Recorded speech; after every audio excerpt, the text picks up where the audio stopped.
నమస్తే, నేను డాక్టర్ రమాదేవి. ఒక పెగ్గు మద్యం కూడా క్యాన్సర్‌కి కారణమా? అంటే అవును అని ఈ మధ్య కొత్త పరిశోధనలు మనకు చెప్తున్నాయి. ప్రపంచ ఆరోగ్య సంస్థ, ఐఏఆర్‌సీ అనే సంస్థలు ఈ మధ్య కొత్తగా పరిశోధనలు చేసి తేల్చిందేమంటే, ఈ ఆల్కహాలు ఒక ప్రూవ్ చేసిన క్యాన్సర్ కారణం అని చెప్తున్నాయి. కొంతమంది మేము సోషల్ డ్రింకింగ్ ఎప్పుడో ఒకసారి తాగుతాం, అది కూడా ప్రమాదమా, కొద్దిగా తాగిన ప్రమాదమా, ఈ రకంగా అడుగుతున్నారు. కానీ దీని గురించిన చాలా రీసెర్చ్ జరిగింది. ఈవెన్ ఒక పెగ్గు కూడా అది ప్రమాదాన్ని పెంచవచ్చు అనే విషయము ఒకటి నిర్ధారితమైంది.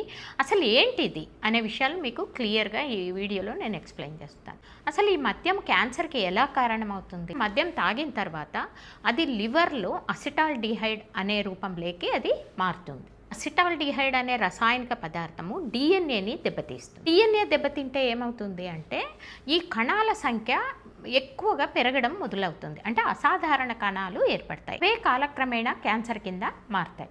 ఏ క్యాన్సర్ల ప్రమాదం పెరుగుతుంది అనేది కూడా ఈ పరిశోధనలు తేల్చినాయి.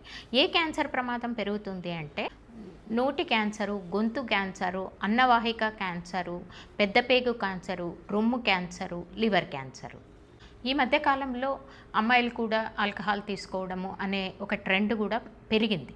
దీనివల్ల ఏమవుతుందంటే, మహిళల్లో అయితే కొద్దిగా ఆల్కహాల్ తీసుకున్నా దాని ప్రభావం తీవ్రంగా ఉంటుంది. కొద్దిగా ఆల్కహాల్ తాగితే క్యాన్సర్ వస్తుంది అనేది నిర్ధారితంగా చెప్పలేం, కానీ ఖచ్చితంగా ప్రమాదం అయితే పెరుగుతుంది. ముఖ్యంగా మహిళల్లో అయితే రొమ్ము క్యాన్సర్ ప్రమాదము చాలా ఎక్కువగా పెరిగే అవకాశం ఉంది.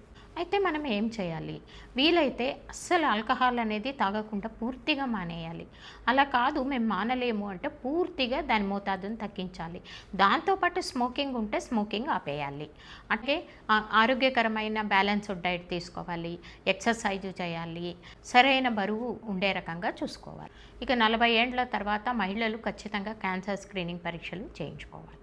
మద్యం తాగిన ప్రతి వాళ్ళకి క్యాన్సర్ వస్తుందని కాదు, కానీ క్యాన్సర్ వచ్చే ప్రమాద తీవ్రత మాత్రం ఖచ్చితంగా పెరుగుతుంది. కాబట్టి తాగకపోవడం మంచిది, ముఖ్యంగా మహిళలు. ఈ వీడియో మీకు ఉపయోగపడితే లైక్ చేయండి. ఆరోగ్యానికి సంబంధించిన శాస్త్రీయ సమాచారం కోసం నా ఛానల్ని సబ్స్క్రైబ్ చేసుకోండి. ఇంకొక వీడియోతో మళ్ళీ కలుసుకుందాం. అంతవరకు సెలవు. నమస్తే.